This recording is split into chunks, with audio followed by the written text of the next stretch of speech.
Docteur Samira Hachi va nous répondre aujourd'hui. Alors, docteur, bonsoir. Vous êtes nutritionniste spécialiste. Merci d'avoir accepté notre invitation. Je vous remercie, Monia, de m'avoir invitée.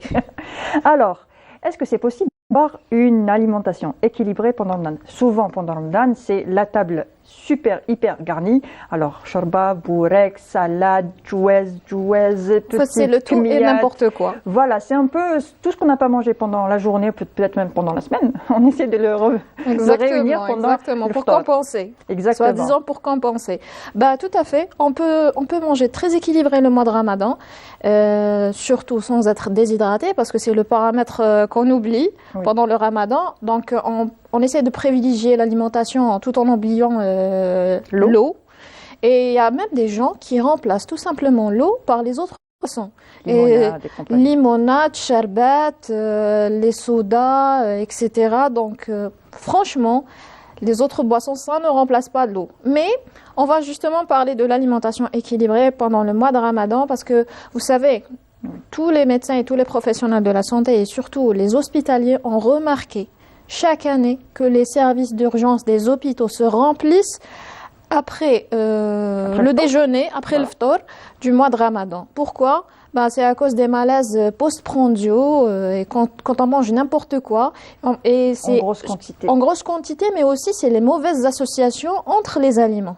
Donc, il y a de mauvaises associations. Il y a des aliments qu'on ne peut pas les marier ou les associer au même repas. Donc, il faut les espacer pour bien digérer. D'accord, très bien. Alors, de quoi pourrait être composé un déjeuner pas classique, mais correct? Parce que le classique, on le connaît, c'est bourek, shorba et compagnie. Mais un déjeuner correct pour ne pas tomber malade pour ne pas tomber malade après. Oui, je dirais d'abord que ce que je vais proposer comme repas, il n'est pas destiné uniquement entre guillemets pour les personnes qui suivent un régime, mais pour avoir une bonne hygiène alimentaire pendant le mois de Ramadan, et ça s'applique sur même les diabétiques, les cardiopathes et autres. Oui. Donc, premièrement, la rupture du jeûne, elle se fait tout d'abord avec un liquide, parce que nous avons remarqué qu'il y a des personnes qui commencent avec le deuxième plat. Ils passent directement au deuxième plat, ils zappent directement la soupe ou le potage, on va dire, la soupe au shorba frik, vermicelle, etc. Donc, tout d'abord, premier plat, il faut que ce soit un liquide. Mais avant ça, la rupture du jeûne, il faut rééquilibrer la glycémie. C'est ce qu'on oublie, c'est ce qu'on zappe à chaque fois. Pourquoi? Parce qu'après, je sais pas, on va jeûner ce mois-là environ 13 heures de jeûne, 13 heures, 14 heures. Eh ben, la glycémie, elle diminue. On est en presque hypoglycémie. Donc d'abord, on mange des fruits. Des dattes classiques.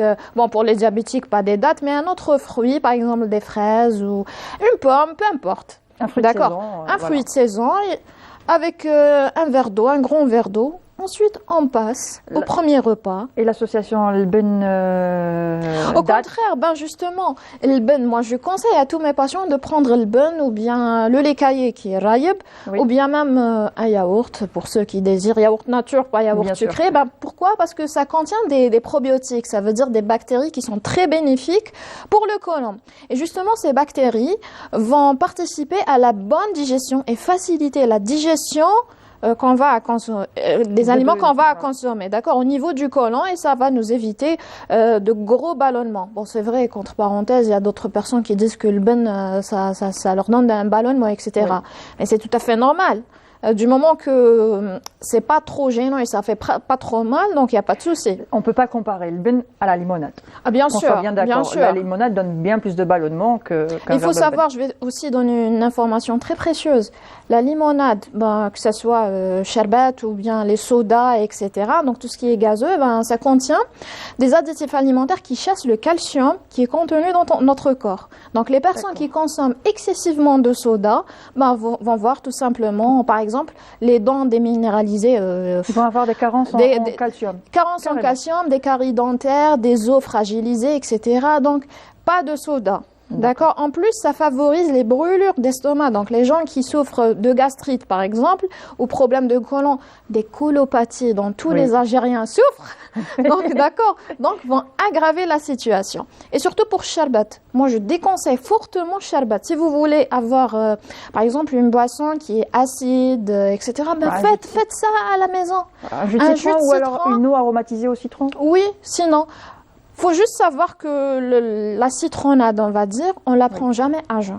Jamais. Estomac vide, c'est très irritant pour l'estomac, surtout pour qui souffre de gastrite. Après, si on veut parler du repas justement, donc j'ai dit un potage liquide, donc légumes, shorba, peu importe, comme par exemple le mermez, le fric, etc. Bon, le fric, c'est pas déconseillé pour les diabétiques, parce qu'on me pose toujours cette question. Le fric et le mermez, c'est pas déconseillé, mais il y a le vermicelle qui est fait avec de la farine blanche, elle est déconseillée pour les diabétiques, donc ça, c'est à éviter. Sinon, moi je conseille surtout une entrée avec une salade. Mangez des légumes, surtout les salades.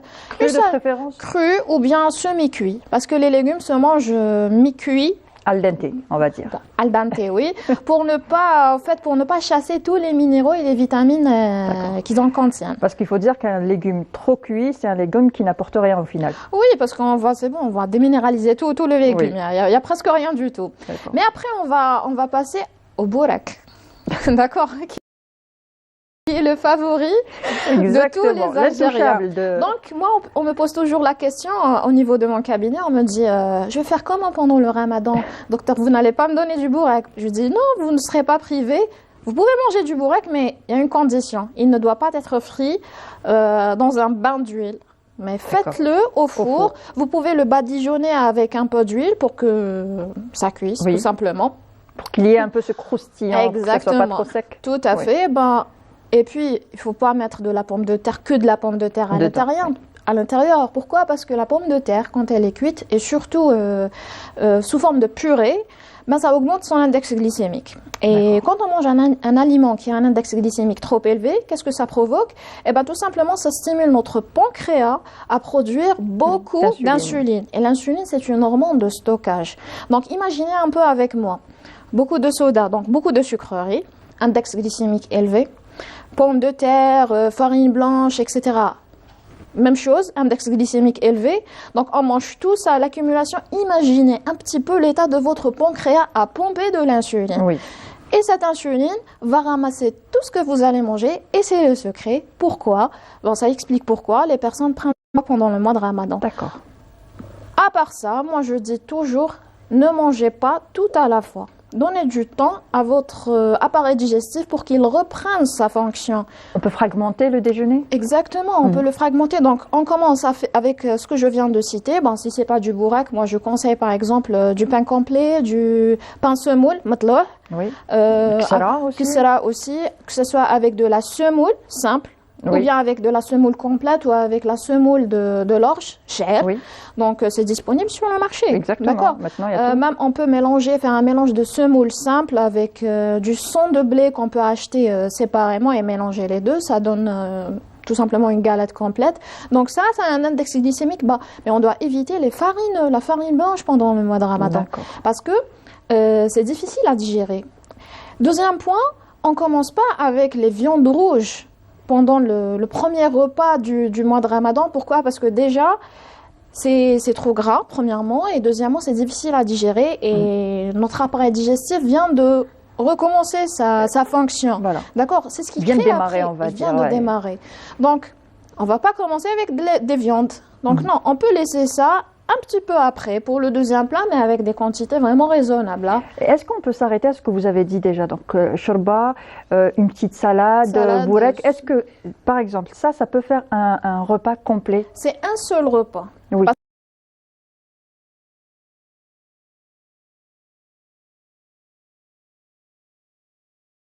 D'accord. Donc, après ce repas que je viens de citer, on doit attendre à peu près 1h30. D'accord. Pendant 1h30, on va essayer de profiter de boire un petit peu, pas 1,5 litre en même temps, parce qu'après, on va très mal digérer. Oui. Après, on passera au deuxième plat. Le deuxième plat, il doit être léger aussi, pas très consistant, parce que, entre parenthèses, moi j'ai vu des personnes qui mangent douara et bouzlouf pendant le mois de Ramadan. Donc, on va pas opter pour des aliments qui sont très riches en graisses saturées, difficiles à digérer. Donc, on peut tout simplement tajin zitoun, pas de problème, jtet hajjaj, etc., nos plats traditionnels. Seulement, ça ne doit pas être trop consistant et trop gras. Même des légumes, on peut manger des légumes accompagnés avec un petit morceau de pain, c'est largement suffisant. Mais sinon, pour les gens qui consomment, par exemple, qalbelloz, etc., les pâtisseries tous les jours pendant le mois de Ramadan, pendant la soirée, eh ben, tout simplement, ils vont prendre du poids. C'est pas du tout bon. C'est pas bon pour la santé et pour le poids. Exactement. Et pour suhour, donc le suhour, c'est avant maintenant d'osbah et tout ça, avant d'entamer sa journée. À ce moment-là, chacun a ses habitudes, soit petit déjeuner, soit d'autres remangent qu'ils ont mangé la veille. Chacun son petit truc, on va dire. Donc, qu'est-ce qui est conseillé de prendre pour suhour? Alors tout d'abord, moi je dis que suhour c'est un repas obligatoire. Avant de passer à ce qu'on doit manger, c'est un repas obligatoire parce qu'il y a des personnes qui suppriment ce repas pour profiter de dormir. Alors il faut bien savoir que c'est très important, on doit raccourcir la durée du jeûne. Si par exemple le moment de suhour il est vers 5 heures, il faut manger à 5 heures. Pas à 1h du matin ou minuit. D'accord, on va raccourcir la durée du jeûne, mais après, qu'est-ce qu'il faut manger? Tout simplement, c'est surtout pas le couscous blanc. Pourquoi? Parce qu'il a un index glycémique élevé. Qu'est-ce qui va se passer quand vous mangez ça? Tout simplement, vous aurez faim toute la journée. Parce que votre insuline, elle est élevée. D'accord? Et quand elle est élevée, elle trouve pas quoi ramasser. Elle trouve pas de l'énergie. Donc, qu'est-ce qu'elle fait? Elle va chasser ce qu'il y a déjà. Donc, vous allez avoir faim. Et vous allez passer votre journée KO. Donc, qu'est-ce qu'on conseille généralement de manger? Tout simplement, soit vous mangez à nouveau le deuxième plat léger que vous avez mangé au dîner, ça veut dire des légumes avec de la viande blanche et tout, pour ceux qui désirent. Et sinon, tout simplement, le repas doit être composé premièrement de produits laitiers. Je dis pas le lait, mais produits laitiers, pas le lait. Donc yaourt, fromage, le beurre, rayeb, etc. Donc les produits laitiers. Une source de fibres complètes, comme par exemple matloua, galette, etc. Pain complet et tout. Parce que vous savez, plus vous mangez des fibres complètes au moment du suhour, et moins vous aurez faim pendant la journée. D'accord, l'idéal pendant le suhour, c'est de manger un petit peu gras. Pourquoi? Parce que c'est une source d'énergie et ça va nous laisser tenir toute la journée. D'accord? Pas des fruits, etc., qui ont un index glycémique élevé et rapide. D'accord? Et puis, moi, je conseille de manger des œufs, par exemple. D'accord. Des protéines, de la protéine. Exactement. Très bien. En tout cas, c'était très enrichissant. Merci pour tous ces conseils. Bien sûr, bien s'hydrater, c'est clair. C'est clair, il faut bien s'hydrater toute la journée. 2 litres par jour. Très bien. Alors, je rappelle, vous êtes docteur, spécialiste en nutrition. Samira Hachi, merci encore. Je vous en prie.